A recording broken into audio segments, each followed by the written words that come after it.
Hello everyone. Today I am going to explain you about the delegation of authority. Delegation of authority means transmission of the power to the subordinates. Organization के अंदर दो parties arise होती है, that is superior and subordinates. तो delegation of authority है from top to bottom vest होती है. Means जो भी सुपीरियर है वो अपने ईजीनेस के लिए, स्मूथ वर्किंग के लिए ऑर्गेनाइजेशन में जो भी पार्ट है उसको हर एक पार्ट को कवर करके that have to be delegate the authority. Means administration power में जो भी टॉप लेवल में जो भी वर्क होता है वो बहुत बेहतर तरीके से हो, इसीलिए टॉप लेवल ऑथोरिटी जो है वो अपने पावर्स जो है वो पास आउट करते हैं मिडल लेवल और बॉटम लेवल में. ओके, तो that is called the delegation of authority. Means power का जो भी ट्रांसमिशन होता है वो अपर टू लोअर लेवल. और ये क्यों होता है? क्योंकि जो भी सबऑर्डिनेट्स है वो स्मूथली वर्क करे, फ्रीली वर्क करे, अपना टास्क जो है वो ऑन टाइम कंप्लीट करवा सके. इसीलिए that power is necessary to vest to the lower level. तो यहाँ पर मीनिंग दिया गया according to legal view. Power means authority to take legal action. Okay, power means authority to take legal action, but in the business unit power is to give order. Okay, business के लिए, and also see it that orders are followed or not. ये भी देखना रहता है कि हमने जो भी ऑर्डर दिया है उस हिसाब से वो काम हुआ है या नहीं हुआ. So that is upon the organization. तो जैसे जैसे बड़ा ऑर्गेनाइजेशन होता जाता है वैसे वैसे delegation of authority have to be more. तो यहाँ पर बिग साइज बिजनेस होता है, वहाँ पर अपर लेवल से लोअर लेवल तक डेलीगेशन ऑफ अथॉरिटी होती है. Means transmission of the power from top to bottom. और वो देखते भी है, दे आर वेरीफाइंग कि हमने जो भी काम सौंपा था जो टाइम पीरियड के अंदर वो हुआ है या नहीं हुआ है. So that also have to be verified. So in order to enable such helpers, जो भी हेल्पर्स होते हैं subordinates are called the helpers, to perform their task well. Some powers are wasted upon them. तो ये काम perform अच्छे से करे इसीलिए उन लोगों को थोड़ा सा पावर दिया जाता है. This is called the delegation of power. In this way, in ordinary words, it can be said that delegation of power is to enable the other person to have power for doing the task well. Okay, तो जो भी काम करना है उसको अच्छे तरीके से करने के लिए पावर्स वेस्ट किया जाता है. Okay, so that is about the meaning. Definition ले लेते हैं. In the definition Louis Allen, उन्होंने डेफिनेशन बहुत ही अच्छे तरीके से दिया है. Delegation of power is such kind of process in which the administrator gives a part of the power to his helpers along with duties, and the helpers with the help of other for the purpose of work performance accept the such power consciously. means सजागता से वो अपने power को accept करें. Okay, so that power is transmitted from the administrative part, और helpers को वो power पास out करते हैं और हेल्पर जो है वो एक्सेप्ट करते हैं विद कॉन्शियस. ओके, सजागता से वो अपना पावर एक्सेप्ट करते हैं. So that is Louis Allen have given the definition. Delegation of authority is main things यहाँ पर है responsibility. Understanding of the responsibility means अपनी जिम्मेदारियों को समझे और उसके हिसाब से ही अपने हेल्पर से काम करवाए. So the helpers are given power and they are responsible to get the power.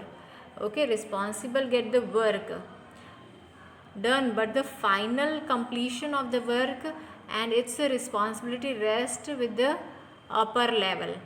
Okay, करवाया है हेल्पर ने, पर फाइनल यहाँ पर 1 मार्क में पूछ सकते हैं. Responsibility rest with the upper level administrator. क्योंकि उन्होंने ही ऑर्डर दिया था, इसीलिए final is at the upper level. Importance है, आपको 2 मार्क्स 3 मार्क्स में पूछ सकते हैं, जनरली 3 मार्क्स के अंदर। तो यहाँ पर इम्पॉर्टेंस में वर्क एफिशिएंट मैनेजमेंट। तो अगर डेलीगेशन ऑफ पावर होगा, हेल्पर्स की हेल्प लेकर उनको पावर सौंप दिया जाएगा और उनसे काम करवाएंगे, so work have to be easily work. तो जो भी मेन एडमिनिस्ट्रेटिव पार्ट का जो भी वर्क है वो स्मूथली होगा।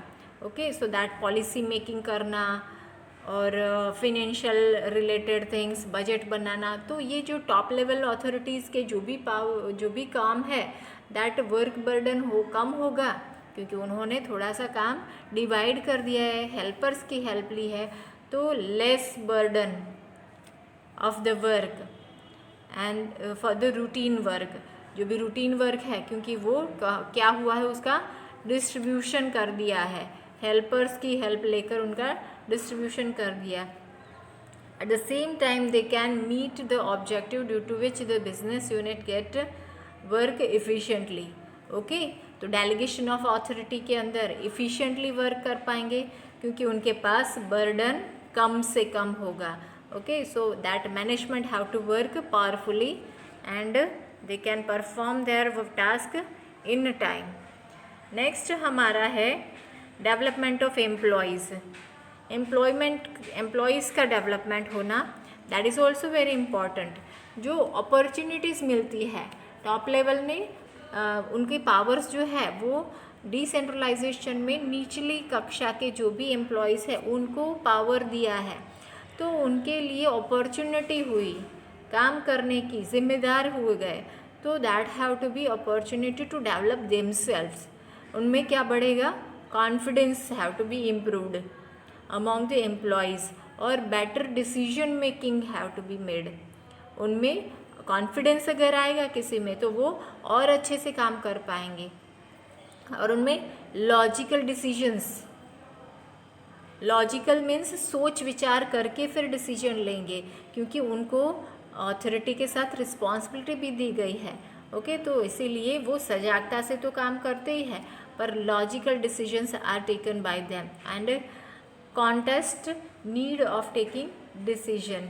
ओके, कॉन्स्टेंट उनको डिसीजंस लेते हैं, तो उनमें लॉजिकल डिसीजंस पावर आ जाता है, so that can be habituate with them.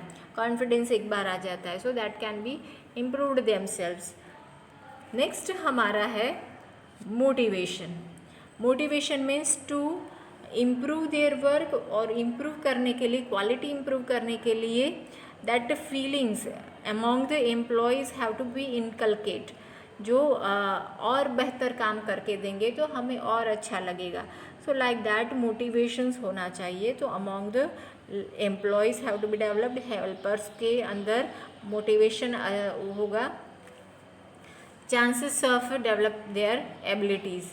तो एम्प्लॉयज़ के पास उनकी जो एबिलिटी है उनको डेवलप करने के चांसेस होते हैं with the help of delegation of power. Okay, top level ने हमारे में कुछ होगा, तभी तो टॉप लेवल अथॉरिटी ने हमें कुछ न कुछ काम सौंपा है, तो वो अच्छे तरीके से करके दिखाए कि मेरे में भी क्वालिटी है कि मैं आपको ये कर दिखाऊं। So that is a psychological benefit, means मानव के अंदर रहता है, person is beside that psychology होती है कि मुझे अच्छे से काम करके देना है तो मेरा बेस्ट परफॉर्मेंस होगा। ओके, तो वो इम्पॉर्टेंस होता है। When the higher administrator delegates the power and enables decentralization to the helpers, such helpers not only get the work accomplished, सिर्फ और सिर्फ काम कंप्लीट करना नहीं होता है, at the same time get the boost to self confidence, means self confidence बढ़ावा मिलता है, बढ़ता है, टू सच वर्क एकम्प्लिशमेंट। तो जो काम सौंपा था उस काम को कंप्लीट तो कर दिया, पर उस कंप्लीशन के बाद उनका जो सेल्फ कॉन्फिडेंस है वो बढ़ेगा, और वो बार बार वर्क करने के लिए आतुर रहेगा, eager to do that work again and again, motivate होंगे। So that is a right kind of motivation. Next हमारा है बेनिफिट्स ऑफ स्पेशलाइजेशन। स्पेशलाइजेशन का मतलब है कि एक काम अगर किसी को सौंपा जाए है तो वो बार बार वही काम करेगा, तो उसमें वो एक्सपर्ट हो जाएगा उस एरिया के अंदर। तो जैसे कि किसी को पावर दिया गया है कि आपको डिसीजन लेना है, तो वो बार बार वही डिसीजन लेने के लिए, वही काम का डिसीजन लेना है, तो वो इजी रह जाएगा उसके बाद उसको। तो that is specialization have to made for the particular field. तो वो एबिलिटी अंदर डेवलप्ड होती है among the employees. Such ability is not possessed by all, सबके पास नहीं होती है। पोसेस्ड मीन्स होना, पास में होना, नहीं होती है। But the decentralization of power, इसकी वजह से ही ये पॉसिबिलिटी आई है कि एक पर्सन जो है उसमें कॉन्फिडेंस आता है और वो डिसीजन लेने का बार बार करेगा, साइकोलॉजी उसकी चेंज होगी, तो that can B have the confidence among them, और उसमें वो बार बार करेगा काम एक ही, तो उसमें स्पेशलाइज हो जाएगा।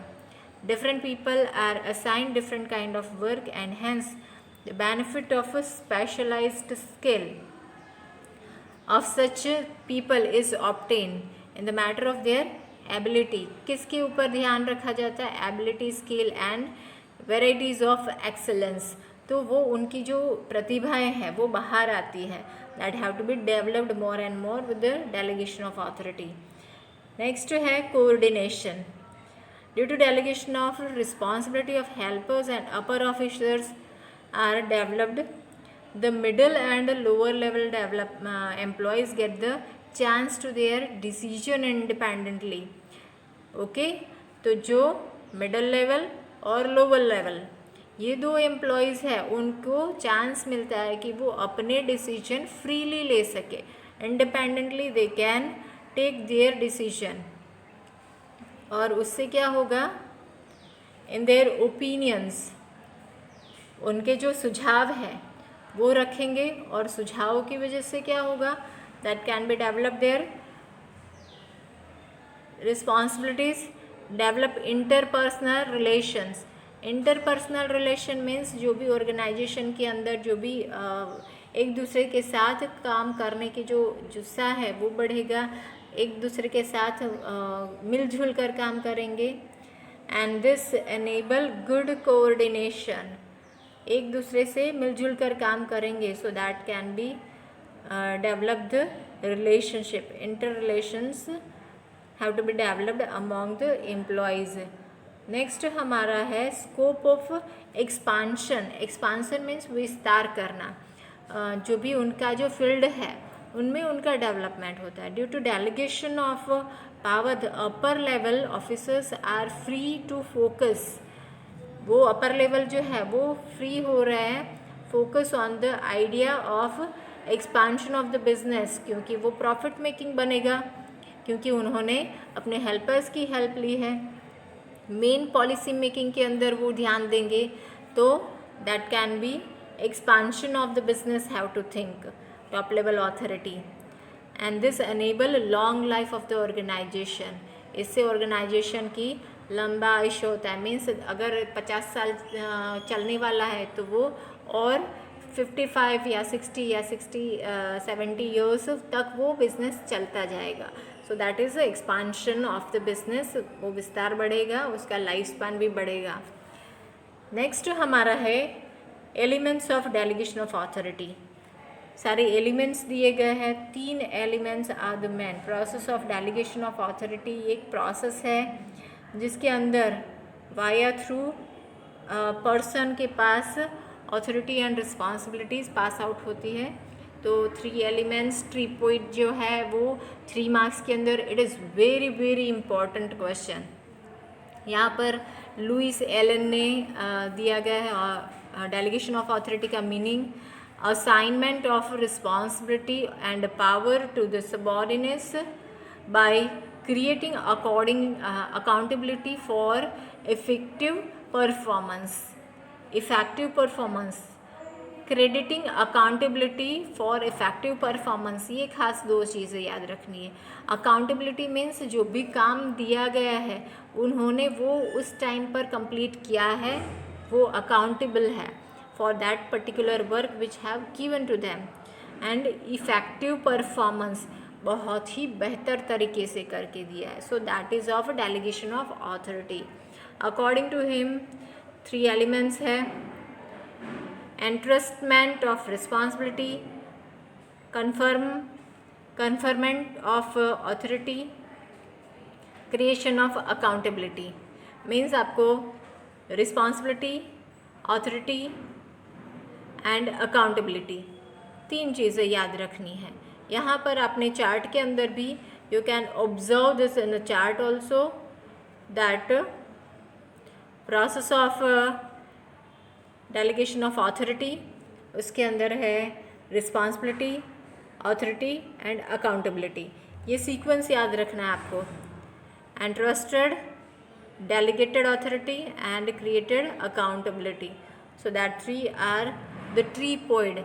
मीन्स जो आपके घर पे ट्रीपॉइड होता है जिसके ऊपर चाय या कुछ रखते हैं, सो दैट इज़ अ ट्रीपॉइड. तो 3 पहिए होते हैं, तो उसके बिना अगर delegation of authority is not possible. तो that is why it is a tripod. और 3 मार्क्स के अंदर 1 के अंदर 1 पूछ सकते हैं. ट्रीपॉइड स्ट्रक्चर है ये. Delegation of authority can be formed. All 3 elements are equally important and independent, still mutually consented, connected. Means एक दूसरे से कनेक्टेड है. रिस्पॉन्सिबिलिटी है तो अथॉरिटी है, अथॉरिटी है तो रिस्पॉन्सिबिलिटी है, अकाउंटेबिलिटी है अथॉरिटी है, अथॉरिटी है accountability, accountability responsibility. So that are mutually connected with each other. Organizational structure can be formed by balancing them. ये तीनों बैलेंस में होंगे तो ही ऑर्गेनाइजेशनल स्ट्रक्चर जो है वो परफेक्टली वर्क करेगा. Okay, from them we have to see over here entrustment of responsibilities. उसके अंदर है responsibilities the duty assigned by top level officer to the subordinates. okay, top level ने किसको दिया है? subordinates for a particular work. कोई भी काम है उसको complete करने के लिए टॉप लेवल ने हेल्पर्स मीन्स सबॉर्डिनेट्स की हेल्प ली है. The responsibility is given to accomplish a particular task. Okay, तो पर्टिकुलर टास्क है मीन्स कोई भी काम है. सपोज एक प्रोडक्शन करना है, 10 यूनिट का प्रोडक्शन 8 आवर्स में करना है. So that is particular work. तो उसके लिए सबॉर्डिनेट्स की हेल्प लेनी पड़ेगी. टॉप लेवल तो खुद नहीं जाएगा प्रोडक्शन करने के लिए. सो that is of a particular task और उसके लिए वो सबॉर्डिनेट्स की हेल्प लेगा. सो that is of entrustment of responsibility.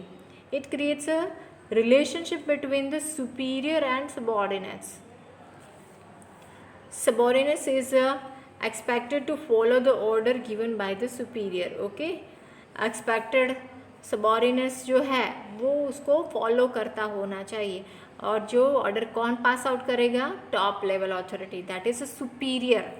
Superior person is passing the order to the followers or helpers. Subordinates are the follower to follow the order given by the superior.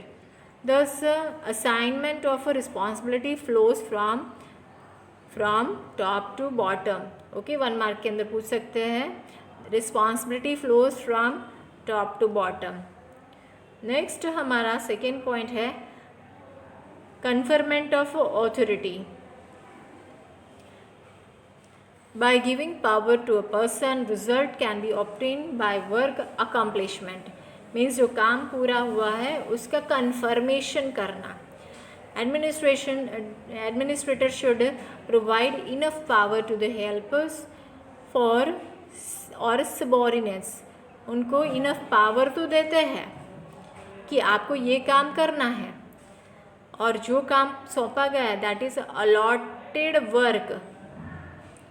Lower level में जो भी काम सौंपा गया है वो उन्होंने उस तरीके से काम करवाया है या नहीं है. Hence delegation of authority is an important steps. Allotment of power, this flow from upper to level lower level. Okay, तो अथॉरिटी था वो भी अपर टू लोअर, और responsibilities also rest from upper to lower level. Normally in this process the power to give decisions and the power to give order is given. Okay, तो decision लेने का power होता है और काम करवाने का पावर होता है. So that all have to be rest to the superior to the subordinates. Delegation of authority can be various purpose, बहुत सारे पर्पस के लिए होता है. एग्जाम्पल दिया है, marketing managers are given power to increase necessary expenditure in their work area and appointment of employees to take discipline action against the employees. That all are the power. उनके पास power है कि enough employees है उसको appoint करना, उनको training देना, उनमें discipline लाना, अगर काम नहीं अच्छे से करता है तो उसको मेमो देना. That all powers have to be rest to the marketing manager. Next third is creation of accountability. Authority और रिस्पॉन्सिबिलिटी तो था, वो टॉप से बॉटम लेवल में रेस्ट हो रहा था. अब है accountability. Delegation of authority holders have to provide proper explanation and follow reporting process. Means जो भी काम सौंपा गया था वो टॉप लेवल ने, वो रिपोर्टिंग प्रोसेस करते हैं, टॉप लेवल को पास आउट करते हैं. This is known as accountability. Okay, जो भी explanation and following reports, that process is accountability. He may surely be given power to get the work done by other, but finally the responsibility of getting the work done rest with the upper level. ये फिर से आया है कि finally जो भी काम सौंपा गया था वो किसने किया है? अपर लेवल ने ही किया है. उन्होंने हेल्प तो ली है, हेल्पर्स की हेल्प ली है, सबऑर्डिनेट्स की हेल्प ली है, फिर भी ये काम किसने करवाया है? अपर लेवल एडमिनिस्ट्रेशन ने. Hence, the middle level authority holders should take care to ensure that the work is properly done by the lower level staff. Okay, तो ये किसकी जिम्मेदारी होती है? That is of middle level authority. And this accountability flows, यहाँ पर ये खास याद रखना है, from lower level to the upper level. Okay. Accountability सिर्फ और सिर्फ यही है जो फ्लो हो रही है from the lower level to the upper level. This accountability can not be passed out. इस जिम्मेदारी से हम छूट नहीं सकते हैं. हमने काम करवाया है तो वो अब accountability is not be passed out to the other person, क्योंकि उन्होंने ही काम किया है, उन्होंने ही, हेल्पर्स ने ही काम करवाया है. So that only are making the report and give the explanation to the top level authority. Example है, the accounts officer may give the work of writing account to his accountant. Accountant को वो account officer है, वो काम तो देगा. When the accounts are written, it is the accounts officer who have to check accuracy. उन्होंने लिख तो दिया, अकाउंटेंट ने लिख तो दिया, पर एक्यूरेसी कितनी है वर्क की, वो सही एंट्री की है नहीं.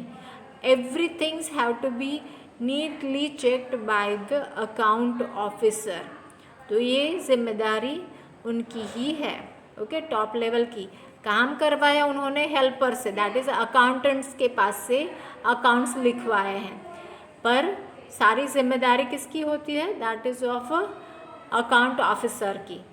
Okay, so that is about the delegation of authority process. ये यहाँ पर चैप्टर ख़त्म होता है. नेक्स्ट सेशन में हम नेक्स्ट चैप्टर लेंगे. Till that, thank you.